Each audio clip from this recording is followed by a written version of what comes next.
డబ్బు, అనారోగ్యం, ఉద్యోగం, వ్యాపారం, అప్పులతో బాధపడుతున్నారా? మీకోసమే లాంచ్ యువర్ ఫ్యూచర్ ప్రోగ్రామ్.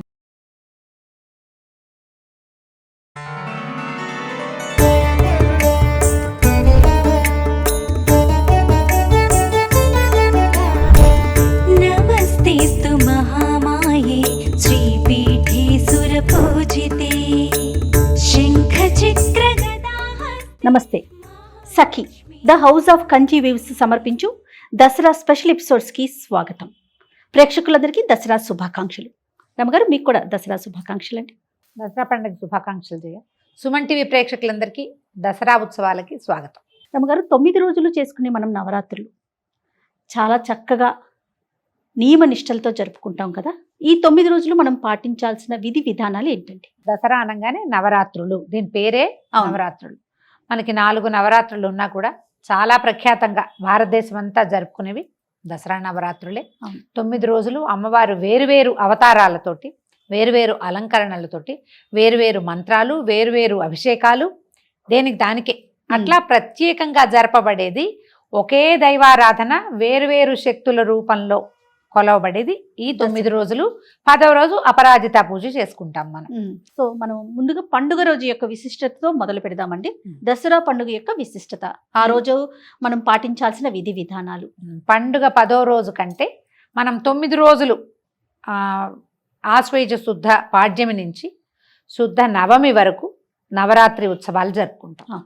10వ రోజున విజయదశమిగా భావించి అమ్మవారిని రాజరాజేశ్వరి అవతారంలో అపరాజితా శక్తిగా, అంటే ఎక్కడా పరాజయం చెందని తల్లి, ఆమెను పట్టుకుంటే మనం కూడా అలాగే విజయం సాధిస్తామన్న నమ్మకంతో ఆ రోజున ప్రత్యేకంగా పూజ చేసుకుంటాం. మొదటి రోజు నుంచి ఈ 9 రోజులు విశేషంగా కొలవటమే దసరా పండుగ యొక్క విశిష్టత. అయితే 9 రోజులు కలవటం అనగానే మనకి 9 రోజులు ఎందుకు కొలవాలి, ఏమిటి అనే ప్రత్యేకత ఎలా వచ్చిందండి? మనకి వైదిక సంఖ్యాశాస్త్రంలో 9 అంకెకి చాలా ప్రత్యేకత. అన్నితో నవరాత్రులు అని చెప్తాం కదా. ఈ లెక్క ఎట్లా వెళ్తుంది?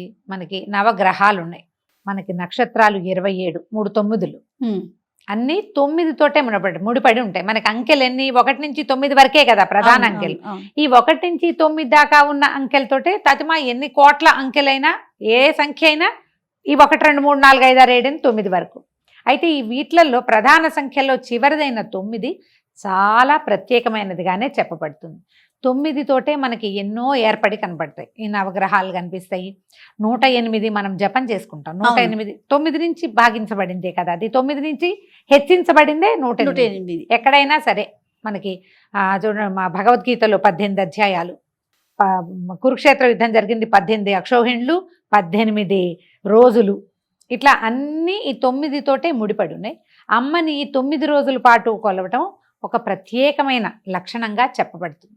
అయితే ఈ 1వ రోజు నుంచి 9వ రోజు వరకు మనం పూర్తిగా అర్చన చేయగలుగుతామా లేదా, ప్రతిరోజు చేస్తామా లేదా అనేది మన సంప్రదాయాన్ని బట్టి, మన గ్రామాచారాలు దేశాచారాలను బట్టి, మన సమీపంలో ఉన్న దేవాలయాలను బట్టి మనం ఎట్లా చేసుకోగలిగితే అట్లా చేయొచ్చు. చేస్తే 9 రోజులు చేసుకోవచ్చు, లేదా చివరి 3 రోజులు చేసుకునే ఒక ప్రత్యేకమైన పద్ధతి మనం చేస్తాం. త్రిరాత్ర వ్రతం అంటారు, 3 రాత్రులు చేసేది. ఈ నవరాత్రులు అని చెప్పబడినందుకే మనం రాత్రిపూట పూజ చాలా విశేషమైంది. అయితే మనకి సమీప దేవాలయాల్లో ఏ విధానాన్ని అనుసరిస్తున్నారో మనం ఆ విధానాన్ని అనుసరించి వెళ్ళొచ్చు. ప్రఖ్యాత దేవాలయాల్లో ఏది పాటిస్తారో ఆ విధానాన్నైనా తీసుకోవచ్చు. లేదా మన ఇంట్లోనే ఒక సంప్రదాయం ఉంది, ఏటా మనం చేసుకుంటాం, మన ముందు తాతలు వాళ్ళు చేసున్నారు, మనం ఆ ఇంటి పద్ధతి అక్కడ ఎలా ఉన్నా సరే మనం ఇది పాటిస్తాం కాబట్టి ఈ రకంగా వెళ్ళచ్చు. ఈ 9 రోజులు అవతారాలే కాకుండా నవదుర్గలుగా అమ్మవారిని పూజించే విధానం కూడా కొన్ని ప్రాంతాల్లో కనపడుతుంది. ఇప్పుడు మన శ్రీశైలం భ్రమరాంబిక అమ్మవారి దగ్గర నవదుర్గా పూజ చేస్తారు. దుర్గలు వేరుగా ఉంటారు, వాళ్ళ స్వరూపాలు స్వభావాలు, వాళ్ళకి చేసే అర్చన ప్రత్యేకమైనది. సాధారణంగా మనకి దసరా నవరాత్రులు అనగానే మంత్రాధిష్టాన దేవతల్ని పూజించే విధానం కనపడుతుంది. మనం లౌకికంగా ఏదో సాధారణంగా పూజ చేసుకుంటాం, మంత్రాలు పెద్దవి కదా. అయితే ఈ పెద్ద సాంప్రదాయాన్ని పాటించే కొన్ని చోట్ల శృంగేరిలో కానీ, శృంగేరి కంచిలో కానీ ప్రత్యేకంగా అక్కడ విధానమే వేరుంటుంది. విజయవాడ మన కనకదుర్గమ్మకు కూడా అంతే కదా. కాదు, ఇక చెప్దాం. వీళ్ళు కాకుండా ఇవేంటంటే అవి మనం పీఠాలు మఠాలతోటి అనుసంధానమై ఉంటాయి. అక్కడ ఈ పెద్ద మంత్రాన్ని పునశ్చరణ చేయటం, అక్కడ హోమం చేస్తారు, కలసం పెట్టడం, హోమం చేయటం, పునశ్చరణ చేయటం, దశాంశం తర్పణం చేయటం, ఇదంతా విధానంగా ఉంటుంది. బోళ్ళంతా జపం చేస్తారు. మనకి కనకదుర్గ దేవాలయంలో ఏంటంటే లౌకిక విధానంలో వెళ్తారు. మంత్రాధిష్టాన దేవత అయినా అమ్మవారు అక్కడ ఇలా పీఠంతో ముడిపడి ఉన్నది కాదు కదా, అది మనం సార్వజనీనంగా ప్రజలందరూ పాటించగలిగే విధానం. దేవాలయంలో అమ్మని స్వర్ణ కవచాలంకృత దుర్గగా కొలుస్తూనే లౌకిక విధానం, సాధారణ ప్రజలు అనుసరించదగినటువంటి తేలికపాటి విధానం అక్కడ మనకి కనపడుతుంది. మనం నిస్సందేహంగా ఏ భయము లేకుండా ఇది చేస్తే పొరపాటేమో తప్పేమో అంత చేయలేమేమో అన్న భయం లేకుండా మనం కనకదుర్గ దేవాలయంలో ఏం చేస్తారో ఇంద్రకీలాద్రి మీద ఆ విధానాన్ని అందరూ లౌకికులందరూ అనుసరించవచ్చు. మంత్ర విధానంతో చేసేవి మనకి ఈ శృంగేరిలోనూ అక్కడ కనపడతాయి. మీరు శృంగేరి ఆ ప్రాంతంలో ఉంటే అక్కడ పద్ధతే పాటిస్తాం. అక్కడ ఏం చేస్తారో అంత అలాంటిది కొంత సులువుగా చేసుకుంటాం.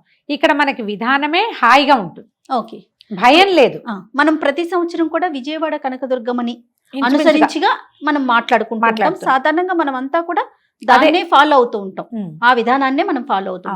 మరి ఈ సంవత్సరం ఏ విధానాన్ని చెప్పబోతున్నారండి? ఈ సంవత్సరం కూడా మనం కనకదుర్గ దేవాలయంలో అమ్మవారికి ఎలాంటి సేవాకాలం సమర్పిస్తారో అదే విధానంలో ఏ రోజు ఏ ఏ అవతారం దేవాలయంలో వేయబోతారో అదే అవతారాన్ని గురించి మనం మాట్లాడుకుందాం. అమ్మవారిని లోపల మూలవరులు అమ్మ కనక దుర్గమ్మ నవ్వుతూ చక్కగా మందహాసంతో కనపడతారు. ఆమెను అలాగే ఉండనిచ్చి పక్కన విడిగా మనకి ఇలా స్వరూపాన్ని వెలయిస్తారు. ఏ రోజు ఏ స్వరూపాన్ని వెలయిస్తారో ఆ రోజు ఆ దేవతకి పెట్టవలసినటువంటి ప్రసాదం నైవేద్యం కానీ, చేయవలసిన పూజా విధానం కానీ, ఏ స్తోత్రం చదువుకోవాలి, ఏ అష్టోత్తరం చదువుకోవాలి, ఇది మనం ఏం సమర్పిస్తే మంచిది, ఆ రోజున మనం అనుసరించాల్సిన విధానాలు ఏమిటి అనేది సులభమైన విధానంలోనే చెప్పుకుందాం. ఎప్పుడు దైవారాధన ఎంత సులువుగా ఉంటే అంత మంచిది, భయం వేయకుండా ఉంటుంది. మీరు బాగా అద్భుతమైన విధానాలు మీకు అలవాటు ఉన్నాయి, వచ్చు, తెలుసు, ఇంట్లో పెద్దలు ఉన్నారు, ఏదో ఒక పురోహితుడిని పెట్టుకుని చేయించుకుంటాము అంటే విధానం చక్కగానే వెళ్తుంది. మనమే చేసుకోవాలంటే మనం అనుసరించదగింది ఏమిటంటే సులువైనది, దానివల్ల మనకి భయం లేనిది, పొరపాట్లు జరగని విధానంగానే వెళ్తే మంచిది. ఎవరికైనా ఇది ఈజీ. రమగారు, ఇంట్లో ప్రతిమని పెట్టుకునే అలవాటు ఉంటుందా ఎక్కడైనా? దుర్గమ్మని కొంచెం తక్కువే ఉంటుంది జయ, ప్రతిమ కాదు. అసలు ఇక్కడ మనకి నవరాత్రులు అంటేనే కలశారోపణ ముఖ్యం. మనం 9 రోజులు నియమంగా చేస్తాం. అందుకని కదపకుండా ఉండేందుకు ముందు ఒక కలశము, తర్వాత ఏమో అఖండ దీపారాధన, ఇవి రెండు ఇంపార్టెంట్. అఖండ దీపారాధన మెయింటెనెన్స్ కష్టం అవుతుంది అనుకుంటే కనుక 2 పూట్ల దీపారాధన, నిత్య దీపారాధన 2 పూటల. తర్వాత ఈ కలశం పెట్టుకోవటం మన ఇంట్లో అలవాట్లేదు, ఒట్టి పటం పెట్టుకుని పూజించుకోండి. పటం పెట్టుకోవచ్చు, దానికి ఏ తప్పు లేదు. సచామర రమావాణి సవ్యదక్షిణ సేవిత ఆ నామానికి అనుసరించి ఉండేటువంటి ఒక పిక్చర్ని, ఒక పటాన్ని మీరు పెట్టుకోవచ్చు. ఏదైనా చిన్న ప్రతిమలు ఉంటే కాదు, చిన్న ప్రతిమ ఎంతది ప్రతిమ ఉంటే ప్రతిమా స్వరూపాన్ని పెట్టుకోవచ్చు. రోజు ఒక రూపాన్నే మనం పూజించవచ్చు. మనం ఆ రోజు ఎవరిని పూజిస్తామో ఆ అమ్మవారి పేరు ఆ రోజు చెప్పుకోవచ్చు. ఈ ప్రతిమలు దేవాలయంలో మార్చినట్టు ఫోటోలు మార్చాలా, ప్రతిమలు మార్చాలా, అలాంటి అనుమానాలకి తావివ్వద్దు. ఎందుకంటే 10 రోజులు చేసుకునే విధానం కాబట్టి మనం ఇంట్లో సాధారణంగా పాటించలేకపోతాం. పాటిస్తే సంతోషం, అంతే కదండి. అవును, ఇప్పుడు ప్రతిమని పెట్టుకుని ఇంట్లో పురోహితుడిని పెట్టుకుని సాంగంగా మొత్తం విధి విధానాల ప్రకారం చేసే వాళ్ళకి ప్రతిమని మార్చేందుకు కూడా వాళ్ళకి అవకాశం ఉంటుంది. రోజుకు ఒక అలంకారం, ప్రత్యేక వస్త్రధారణ, ప్రత్యేకంగా అలంకారం, సరస్వతి పూజ రోజున వీణ, దుర్గా పూజ రోజున సింహవాహనం, అవన్నీ పెట్టగలుగుతారు. అందరి వల్ల అదట్లా అవకాశం ఉండదు కదా. అందుకని సులువుగా ఏం చేసుకుంటాము, మనము ఒక చిన్న కలశం పెట్టుకోగలిగితే పెట్టుకోవటం, లేదా పటం పెట్టుకోవటం. చిన్న ప్రతిమ పెట్టుకున్నాం అనుకోండి, కుంకుమార్చన చేసుకోవటం మనకి సులువుగా ఉంటుంది. దసరా నవరాత్రుల్లో ప్రత్యేకంగా చెప్పబడేది కుంకుమార్చన. ఈ కుంకుమార్చన చేయటానికి కూడా మనం ఇందులో ఏంటంటే నువ్వు నేను మన ఇద్దరమే వండుకొని తింటాం, మన వరకే ఇంత ప్రసాదం చేసి ఓం బోం అని చూపించటం, ఇదే అయితే గనక కుంకుమార్చనల జోలికి వెళ్ళబోకండి. సామూహికంగా కొంచెం జనాలు రావాలి, మనం ఎవరికైనా ప్రసాదం పెట్టాలి, ఎక్కువ అన్న నివేదన జరగాలి. అలాంటివి చేసేటప్పుడు మీరు కుంకుమార్చన పెట్టుకోవచ్చు.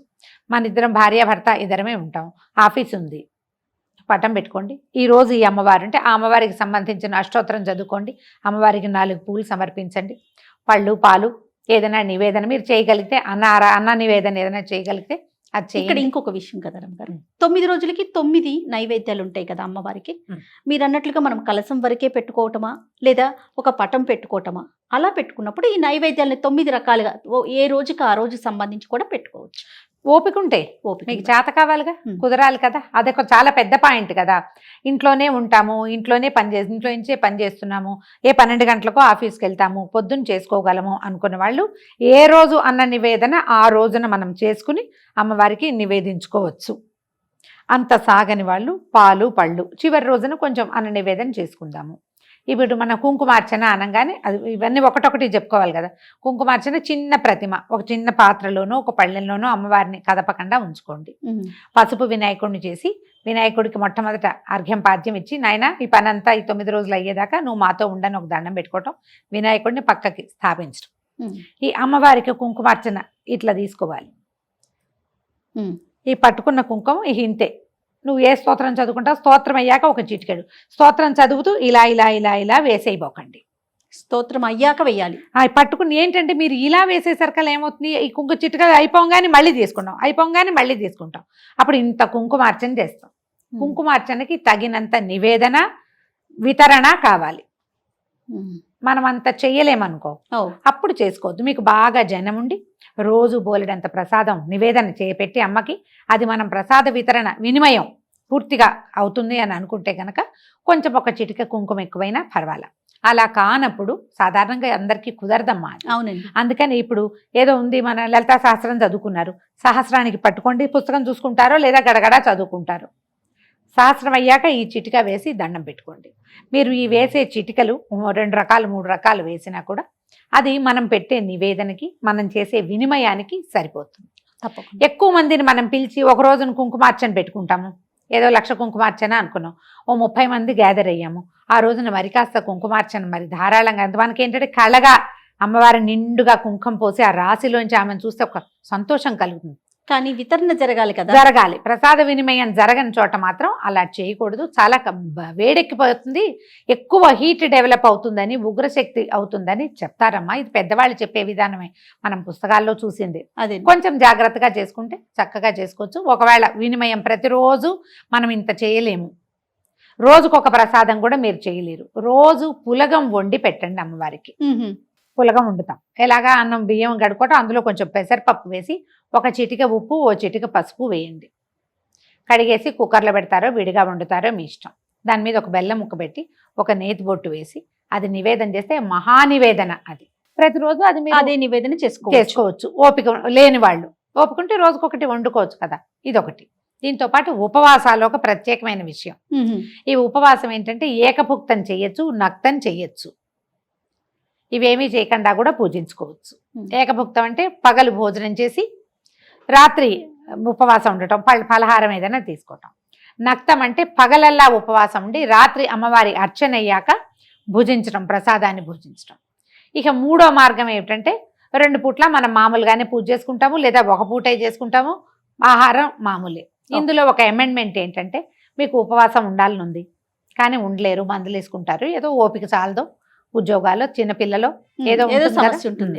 దీనికి ఒక చిన్న ప్రత్యేక అమెండ్మెంట్ ఏంటంటే నివేదన చేసిన పదార్థం మాత్రమే తినండి. అది కూడా అమ్మవారి కోసం ఉపవసించినట్టుగా అవుతుంది. నివేదన కాని పండు కూడా మన నోట్లో వేసుకోవద్దు. ఓకే. ఏది మనం అమ్మవారికి చూపిస్తామో అది మాత్రమే ప్రసాదం మాత్రమే తింటాము. ఈ లెక్క. నివేదన చేయండి. మీరు అన్నం పెడతారా, ఇంకేం పెడతారు, మీరు ఏం చేయదలుచుకున్నా ఊరగాయలు అవి వేసుకోకూడదు. పొద్దున్నే ఏదో పచ్చడి, కూర, పప్పు, పులుసు ఏం చేస్తారో చేసేసేయి. మొత్తం అన్ని అమ్మవారికి నివేదించండి. పళ్ళు ఏదైనా తీపి పదార్థం చేస్తాం, అవన్నీ నివేదించడం, చక్కగా తినచ్చు. మీకు అవకాశం లేని వాళ్ళు, ఉన్నవాళ్ళు ఒక పొద్దు ఉండొచ్చు, నక్తం ఉండొచ్చు, ఏదైనా ఈ విధానంలో పెట్టి తీసుకెళ్ళచ్చు ముందుకి. రమ్మగారు, ఇప్పుడు ఈ 9 రోజులు కూడా మనము తాంబూలం ఇచ్చుకుంటామా?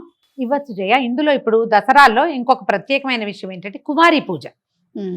రోజుకొక కన్యని పూజించడం కూడా ఇందులో ప్రత్యేకమైన విషయం. 9 రోజులు 9 మంది కన్యల్ని. దీనికి కన్యా పూజ విధానంలో కూడా 2 ఏళ్ల వాళ్ళకి చేస్తే 1, 3 ఏళ్ల వాళ్ళకి, 4 ఏళ్ల వాళ్ళకి, ఏడాది పెరిగే కొందికి ఆ కన్యలకి పేర్లు మారుతాయి.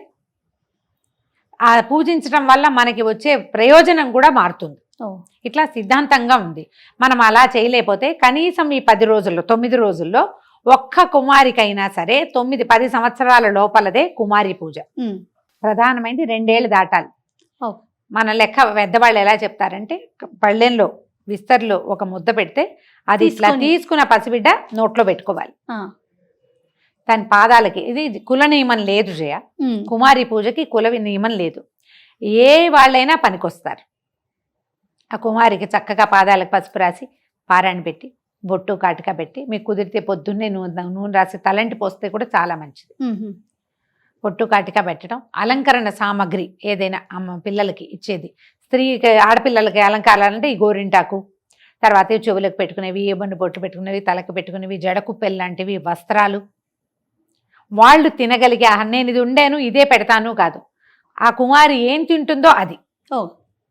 మన ఇంట్లోనే అన్నం పెట్టి దాని పాదాలంటే దండం పెట్టుకోవాలి ఆ పాపాయికి. ఈ కుమారి పూజ చాలా విశేషంగా చేస్తారు జయ. అసలు బెంగాల్లో అక్కడైతే కన్యా పూజనే ప్రత్యేకంగా ఉంటుంది. మనకి కూడా కుమారి పూజ సిద్ధాంతం ఉంది.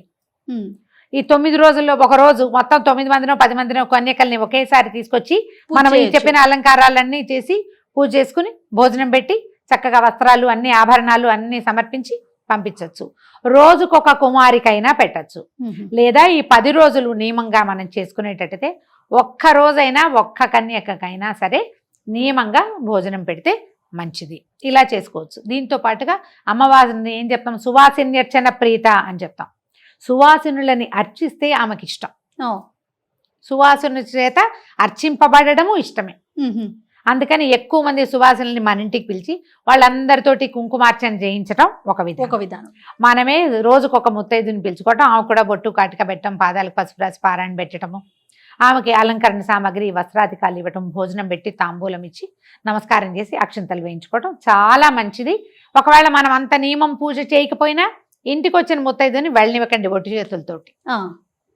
సింపుల్గా చేసుకుంటాం, ఊరికే దసరా దండం పెట్టుకుంటాం. అయినా సరే మన ఇంటికి ఎవరో ఫ్రెండో ఎవరో వివాహిత వచ్చారు, చక్కగా బొట్టు పెట్టి ఒక తాంబూలం ఇవ్వండి, 2 పండు తమలపాకులు, ఓ రవికల బట్టో, వస్త్రం, ఓ సారీ ఇవ్వగలిగితే ఓ చీరో, ఏం లేవు 2 పళ్ళు చేతిలో పెట్టండి, 2 గులాబీ పూలు చేతిలో పెట్టండి, ఉంటే గాజులు ఇవ్వచ్చు. ఇట్లా అలంకరణ సామాగ్రి ఏదైనా ఇవ్వచ్చు. మన మొత్తం లైన్ అంతా చూడు. దసరా పూజ అనంగానే మొట్టమొదట కలశారోపణ అవి చేయగలిగితే చేస్తాం. అవును. అఖండం పెట్టగలిగితే పెడతాం. అష్టోత్తరాలు అవి చదువుకోగలిగితే చదువుకుంటాం. నివేదనలు 10 రోజులు చేయగలిగితే చేస్తాం. కుమారి పూజ చేయగలిగితే చేస్తాం. ఇవేవి చేయలేరు మీరు. మీ ఇంటికి వచ్చిన ముత్తైదుకి బొట్టు పెట్టండి, అది చేయగలుగుతాం. దసరా కదా ఇది, దసరా కదా ఈ 10 రోజులు అని ఆమె చేతికి తమలపాకులు ఉండవు అందరిళ్లలో సమయానికి. ఓ పండో ఓ ఫలమో ఇచ్చి పెద్దవాళ్ళైతే వాళ్ళకి ఒక దండం పెట్టి అక్షింతలు వేయించుకోండమ్మా, ఇది మంచిది. రైట్. ఇది అలవాటు చేసుకుంటే మనం ఏటా చేసుకోవచ్చు. మన విధానాన్ని సంస్కృతిని వదిలిపెట్టకుండా ఉండటం, ముందు తరాలకు అందించడం. పైగా ప్రధానమైనది ఏంటంటే ఈ సమయంలో ఇప్పుడు ఈ శరన్నవరాత్రులు అని చెప్తాం. శరత్కాలమే అత్యద్భుతమైన కాలం. ఈ కాలంలో ఈ 10 రోజుల పాటు ఈ ఆద్యశక్తి అయినటువంటి ప్రకృతి సుప్రసన్నంగా ఉంటుంది. పార్వతీదేవి అనుగ్రహం ఎక్కువగా ఉన్న రోజులు. ఈ రోజుల్లో మనం ఏ శుభకార్యం, ఏ మంచి పని, మనకి ఫలితాన్ని ఇచ్చే ఏ పనైనా ఇబ్బడిముబ్బడిగా ఫలితాన్ని ఇస్తుంది. ఎవరికైనా బొట్టు పెట్టడం మంచిది ఈ రోజుల్లో, ఇంకా మంచిది. ఎవరికైనా దానం చేయటం మంచిది ఈ రోజుల్లో, ఇది లెక్క అన్నమాట. అందుకని ఈ 10 రోజులు ప్రసన్నంగాను ప్రభావవంతంగాను ఉండేటువంటి ఆద్య శక్తిని మనం ఈ రకంగా అర్చించుకుంటే పాజిటివ్ ఎనర్జీ పెరుగుతుంది. ముందు రోజులు మరింత ఆరోగ్యకరంగా వెళ్తాయి. దీనికి స్నాన నియమాదులకు పొద్దున్నే లేవడం అంతే. అండ్ మనం ప్రత్యేకంగా చెప్పుకునేదమ్మా, శరన్నవరాత్రులలో కొట్లాటలకి గొడవలకి దిగబోకండి. సాధ్యమైనంత ప్రసన్నంగా ఉండండి. కొట్లాట వస్తే వాయిదా వేయండి, తర్వాత ఇక రానే రావు. ఈ విషయంలో జాగ్రత్త వహిస్తూ ఈ 10 రోజుల నియమావళిని ఎంత మటుకు పాటించగలిగితే అంతవరకు పాటిస్తూ మీ పూజా విధానాన్ని ముందుకు తీసుకెళ్ళండి. సంతోషరావు గారు నమస్తే. నమస్తే జయ.